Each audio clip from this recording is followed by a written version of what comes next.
السلام علیکم، میرا نام احمد ہے۔ یہ 2007 یا 2008 کا وقت تھا جب میں نوجوان تھا، زندگی سے بے پرواہ اور ایڈونچر کا شوق رکھتا تھا۔ میرے شہر فیصل آباد کے قریب ایک پارک تھا جو دن کے وقت تو عام لوگوں سے بھرا رہتا، لیکن رات ہوتے ہی ایک عجیب سی خاموشی اس پر چھا جاتی تھی۔ اس پارک کے ایک کونے میں ایک پرانی چھوڑی ہوئی حویلی تھی جو بچپن سے ہی مجھے اور میرے دوستوں کو ایک راز کا احساس دلاتی تھی۔ یہ حویلی اتنی پرانی تھی کہ اس کی دیواروں پر کالی پتیاں اور بارش کے نشان پڑ چکے تھے۔ لوگ کہتے تھے کہ یہ جگہ کبھی کسی امیر افسر کی تھی، مگر اب صرف ایک ویران اور بے جان ڈھانچہ رہ گیا تھا۔ ہم اکثر اس حویلی کے پاس سے گزرتے تھے، مگر کبھی اس پر زیادہ توجہ نہیں دی تھی، صرف ایک اجنبی سی داستان سمجھ کر بے پرواہ گزر جاتے تھے۔ مگر ایک دن ایک عجیب کیوریوسٹی نے ہمیں بے چین کر دیا۔ دوستوں کے درمیان گفتگو ہوئی اور ہم نے فیصلہ کیا کہ آج ہم اس حویلی کو قریب سے دیکھنے جائیں گے۔ دل میں ہلکا سا ڈر بھی تھا، مگر اس سے زیادہ شوق اور جذبہ تھا۔ باہر سے دیکھا جائے تو یہ حویلی ایک عام خاندانی گھر جیسی لگتی تھی، ایک پرانے زمانے کی یاد دلاتی تھی۔ مگر اس کی سب سے عجیب بات یہ تھی کہ یہ پارک کے بیچ اکیلی کھڑی تھی، جیسے کسی نے اسے قید کر دیا ہو۔ اس کے ارد گرد ایک پرانی پتھر کی دیوار تھی جو وقت کے ساتھ اب ٹوٹ پھوٹ چکی تھی۔ کہیں کہیں جنگلی جھاڑیاں اگائی تھیں جو اس جگہ کو اور بھی زیادہ خوفناک بنا دیتی تھی۔ ہم نے دیوار کو پار کرنے کی کوشش کی۔ پہلے تھوڑا مشکل لگا کیونکہ پتھر پرانے اور نکیلے ہو چکے تھے، مگر جب ہم ایک دوسرے کی مدد سے دیوار کے اس پار پہنچ گئے تو ایک عجیب سا سکون اور ساتھ ہی ایک عجیب سی بے چینی محسوس ہوئی، جیسے ہم کسی اور ہی دنیا میں آ گئے ہوں۔ حویلی سامنے تھی، اپنی پرانی دیواریں اور سوکھے ہوئے درختوں کے ساتھ۔ یہ صرف ایک منظر نہیں تھا، یہ ایک راز تھا جو ہمیں اپنی طرف بلا رہا تھا۔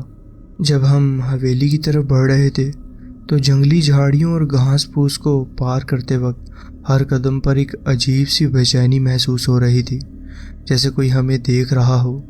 یہ جھاڑیاں اتنی گھنی تھیں کہ کہیں کہیں ہمیں اپنے راستے کا بھی اندازہ نہیں ہو رہا تھا۔ ہر جگہ مکڑی کے جالے لٹک رہے تھے اور مٹی سے بھری ہوئی زمین پر کہیں کہیں پرانے پتے اور ٹوٹے ہوئی لکڑی کے ٹکڑے بکھرے ہوئے تھے۔ جب ہم نے آگے بڑھ کر سامنے کا دروازہ دیکھا تو وہ ایک عجیب منظر تھا۔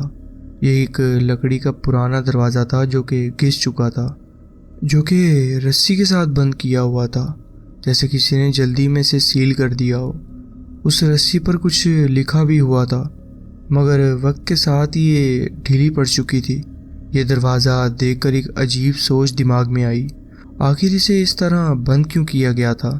کیا کوئی اسے اندر سے بند کر کے گیا تھا، یا پھر کسی نے یہ دروازہ اس لیے سیل کیا کہ کوئی اس کے اندر نہ جا سکے؟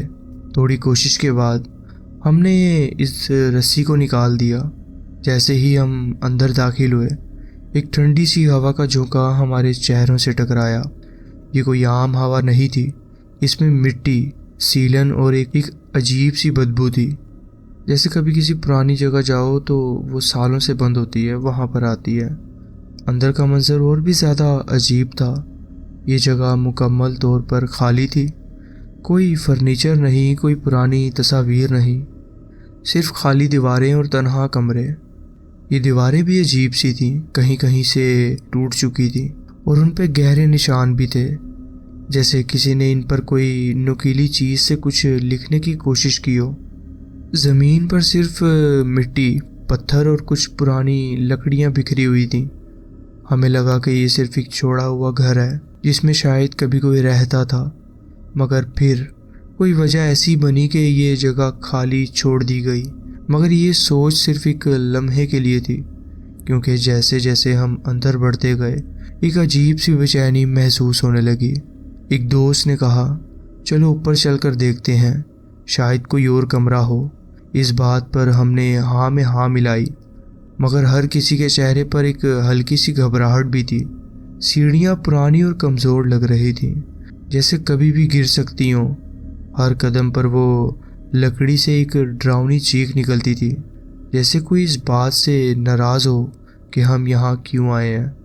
ہمیں اندازہ نہیں تھا کہ جو اوپر ہم دیکھنے جا رہے تھے وہ صرف خالی کمرے نہیں تھے، بلکہ ایک راز تھا جو کبھی کھلنا نہیں چاہیے تھا۔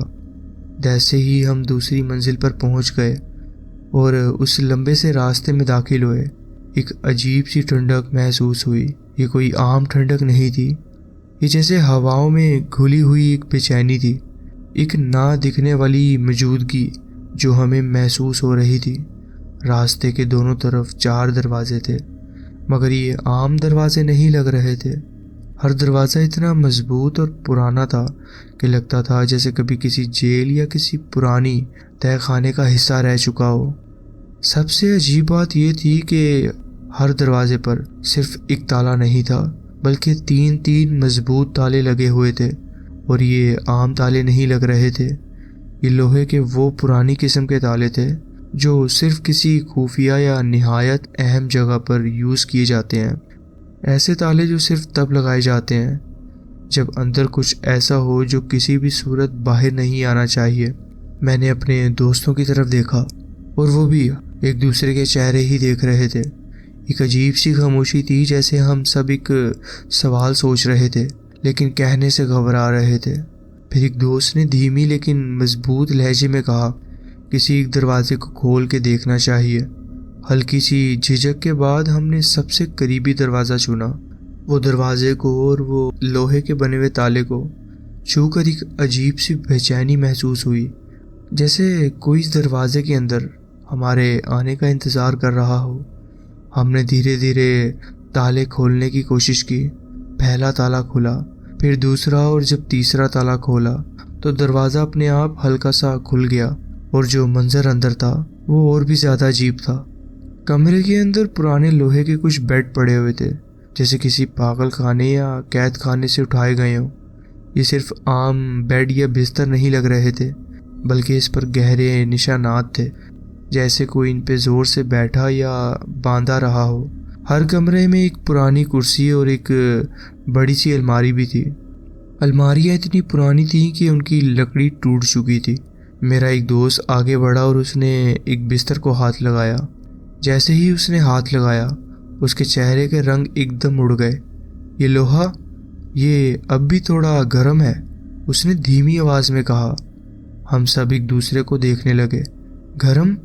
یہ جگہ تو شاید سالوں سے چھوڑی ہوئی تھی، تو پھر جو یہ بیڈ ہے یہ گرم کیوں ہے؟ پھر ایک دوست نے ہلکی سی گھبراہٹ میں کہا، مجھے سمجھ نہیں آ رہی، یہ جگہ ہے کیا؟ میں بھی حیران تھا، مگر جو چیز سب سے زیادہ عجیب لگ رہی تھی وہ یہ تھی کہ دروازوں پہ 3 تالے کیوں لگائے گئے تھے۔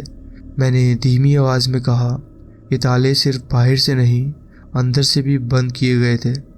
اب سوال یہ تھا، یہ جگہ صرف ایک پرانا مکان تھا یا کوئی ایسی جگہ جسے دنیا سے چھپایا گیا ہو؟ جیسے ہی ہم آخری کے 2 بچے ہوئے دروازوں کی طرف بڑھے، اندر ایک عجیب سی ٹھنڈک محسوس ہونے لگی۔ یہ کوئی عام ٹھنڈک نہیں تھی، یہ جیسے کسی چھپی ہوئی بستی کا سناٹا ہو جو صرف اس وقت محسوس ہوتا ہو جب آدمی کسی عجیب جگہ میں گھس جائے۔ ہم نے تیسرے دروازے کا تالا کھولنا شروع کیا۔ وہی پرانے لوہے کے بستر، وہی سوکھی دیواریں اور وہی مٹی سے بھری ہوئی زمین۔ کوئی ایسی چیز نہیں تھی کہ یہ جگہ کبھی کسی انسان کے رہنے کے کام بھی آئی تھی یا نہیں، جیسے صرف ایک سوچ تھی، ایک تصویر، ایک پرانی یاد جو اب صرف ہوا میں لٹکتی تھی۔ پھر ہم دوسرے دروازے کی طرف بڑھے۔ یہ بھی پہلے کمرے جیسا ہی تھا، خالی، تنہا اور بے جان، لیکن اب ہم سب کے دلوں میں ایک عجیب سی بے چینی تھی۔ یہ جگہ صرف ایک چھوڑی ہوئی حویلی نہیں لگ رہی تھی، یہ کچھ اور تھی، کوئی پرانا اثر، کوئی دفن راز، یا پھر کچھ ایسا جو اب بھی اس جگہ میں زندہ تھا۔ میں ایک کمرے کا جائزہ لے رہا تھا جب اچانک ہال وے سے ایک دوست کی آواز سنائی دی۔ وہ آخری کمرے کی طرف چلا گیا تھا اور پھر اس کی آواز ہال وے میں گونج گئی، ارے ذرا یہاں دیکھو۔ اس کی آواز میں نہ صرف حیرت تھی بلکہ ایک عجیب سی گھبراہٹ بھی۔ ہم سب فوراً اس طرف بھاگے۔ کمرے میں گھس کر دیکھا تو یہ بھی باقی کمرے جیسا ہی تھا، لوہے کے بیڈ، بستر اور ایک پرانی کرسی اور مٹی سے بھری زمین۔ مگر فرق یہ تھا کہ اس کمرے کی چھت پر ایک چھوٹی سی جھلملاتی لکڑی کی چھتری بنی ہوئی تھی۔ ایک اٹاری کا راستہ۔ یہ چھوٹی سی چھتری پرانی لکڑی کی تھی اور اس پر مکڑی کے جالے لٹک رہے تھے، جیسے کئی سالوں سے یہ کبھی کھلی نہیں ہو۔ یہ کوئی عام ایٹک کا راستہ نہیں لگ رہا تھا۔ وہاں سے ایک راستہ ایٹک کی طرف بھی جا رہا تھا، جیسے کسی نے اسے صرف اس لیے بنایا ہو کہ یہ صرف اندر سے کھلے، باہر سے نہیں۔ وہاں پر جو الماری تھی، ہم نے اس کو کھینچ کر اس ہیج کے نیچے رکھا تاکہ کوئی اوپر چڑھ سکے۔ میں الماری پر چڑھا، ہاتھ بڑھایا اور ہیج کے کنارے کو زور سے پکڑ کر دھیرے دھیرے اوپر اٹھایا۔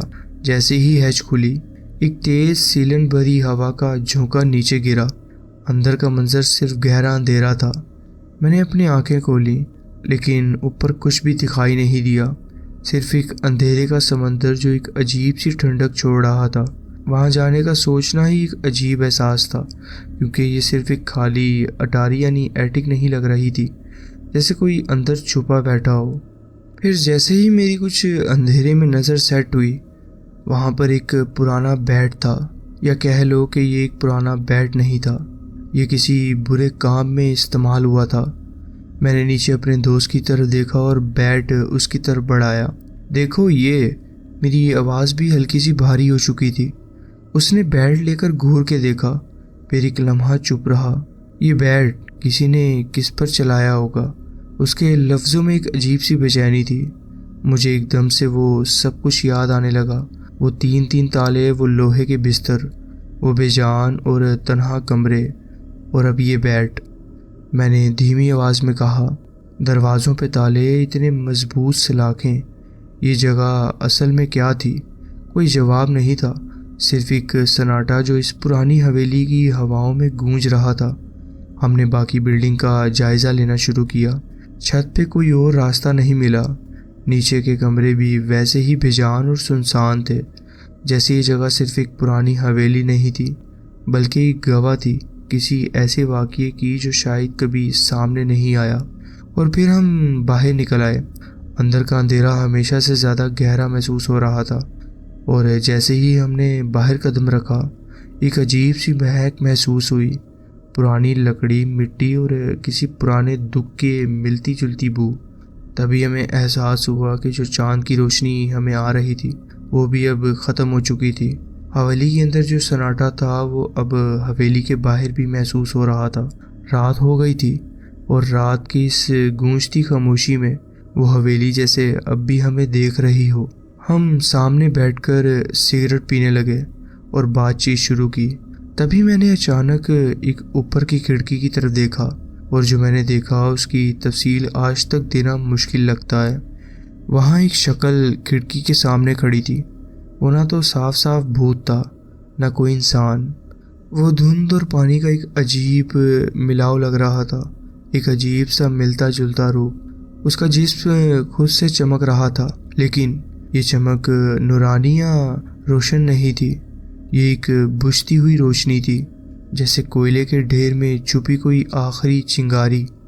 اس کا جسم نہ پورا صاف دکھ رہا تھا، نہ بالکل دھندلا، مگر سب سے ڈراؤنی بات تھی اس کی آنکھیں۔ وہ آنکھیں جو نہ اندھیری تھیں، نہ چمکتی تھیں، صرف کھوکھلی گہرائی تھی، جیسے اندھیرے کا ایک بہترین نقاب۔ جیسے کوئی چیز مجھے دیکھ رہی تھی، بلکہ مجھے محسوس کر رہی تھی، جیسے کوئی انسان نہیں، کوئی یاد، کوئی بھول چکی تصویر اب بھی اس حویلی کی کسی اندھیرے کونے میں زندہ تھی۔ میری سانس ایک دم رک گئی، ہاتھ کا سگریٹ بے وجہ ہل گیا۔ ایک سیکنڈ کے لیے لگا کہ شاید میرا ذہن مذاق کر رہا ہے، مگر نہیں، وہ وہاں تھا، کھڑکی کے سامنے، ہمیں دیکھتے ہوئے۔ میں نے ہاتھ سے اشارہ کیا، وہاں دیکھو۔ میرے دوست نے جیسے ہی اپنی نظر اٹھائی، اس کا چہرہ ایک دم سفید پڑ گیا۔ بھاگو! وہ ایک دم سے چلایا، اور جیسے ہی اس کی آواز حویلی کی دیواروں سے ٹکرائی، وہ شکل ایک جھٹکے میں غائب ہو گئی۔ مگر صرف اتنا ہی نہیں، اس کے جانے کے صرف ایک لمحے بعد حویلی کے اندر سے ایک آواز سنائی دی، ایک ہلکی چیخ، جیسے کوئی ہوا میں ہلتا ہو، جیسے کوئی صرف اتنا کہنا چاہتا ہو، میں یہاں ہوں۔ یہ تھا میرا واقعہ جو میں آپ کے ساتھ شیئر کرنا چاہتا تھا۔ جی بہت بہت شکریہ، آپ نے اپنی کہانی ہمارے ساتھ شیئر کی۔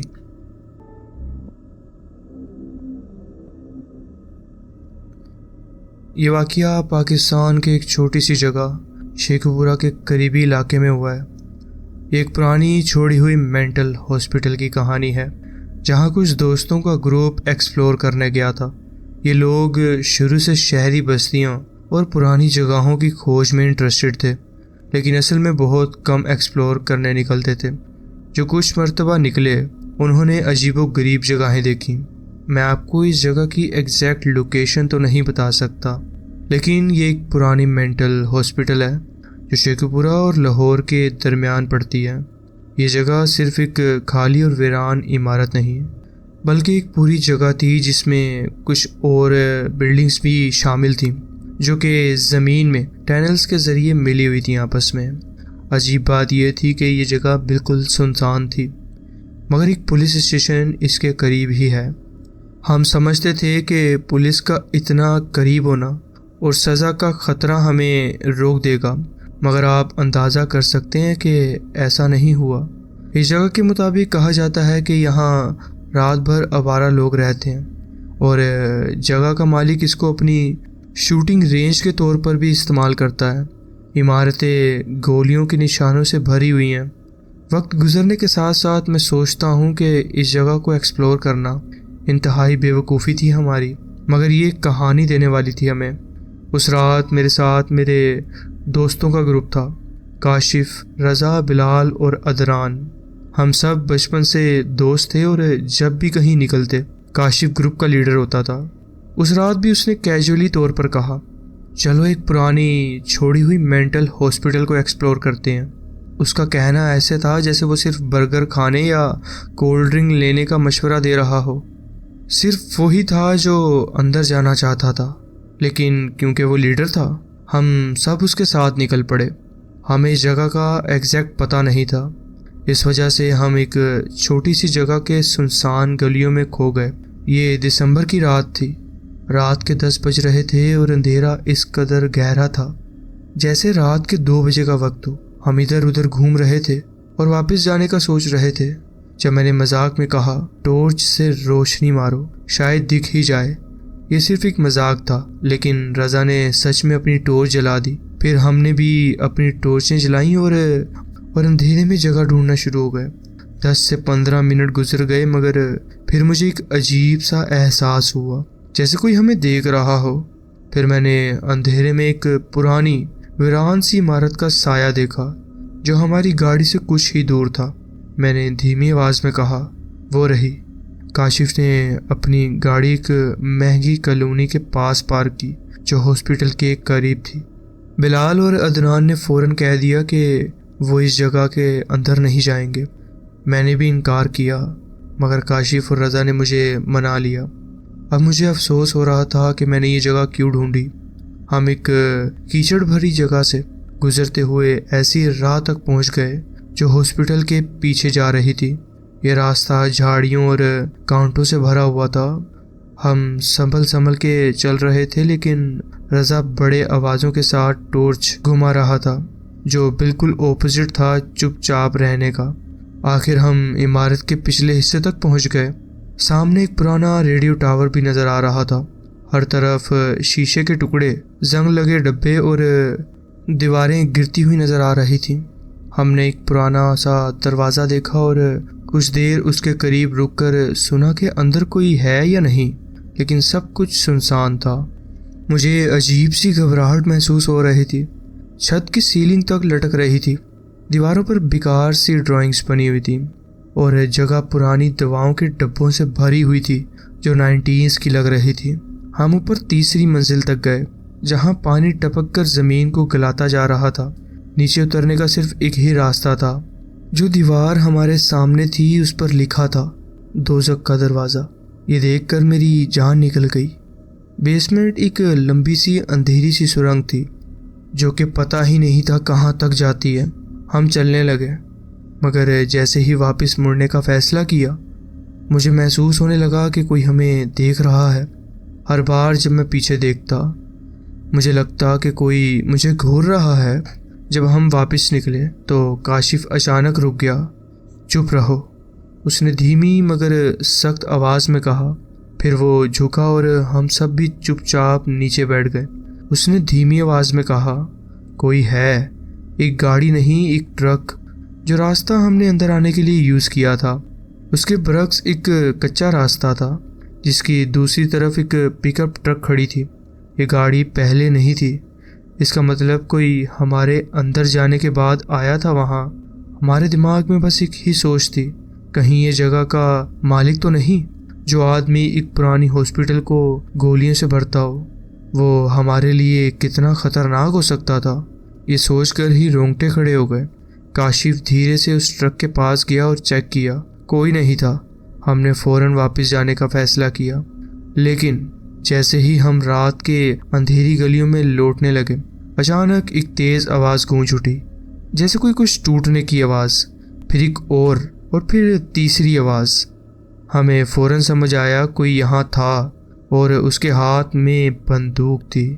جی ہاں، وہ گولی چلنے کی آواز تھی۔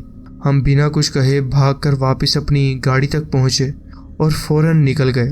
راستے میں ہم ایک پیٹرول پمپ پر رکے، جہاں کاشف نے پیٹرول بھروایا اور باقی سب نے کولڈ ڈرنکس لیں۔ میری سانس ابھی تک تیز تھی۔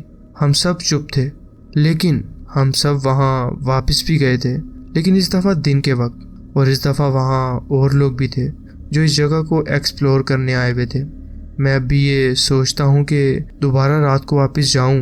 اگر کچھ عجیب ہوا تو ضرور بتاؤں گا، مگر اگر آپ یہ جگہ ڈھونڈ بھی لیں تو میرا مشورہ ہے کہ آپ اس جگہ کے اندر مت جانا، خاص کر رات کو۔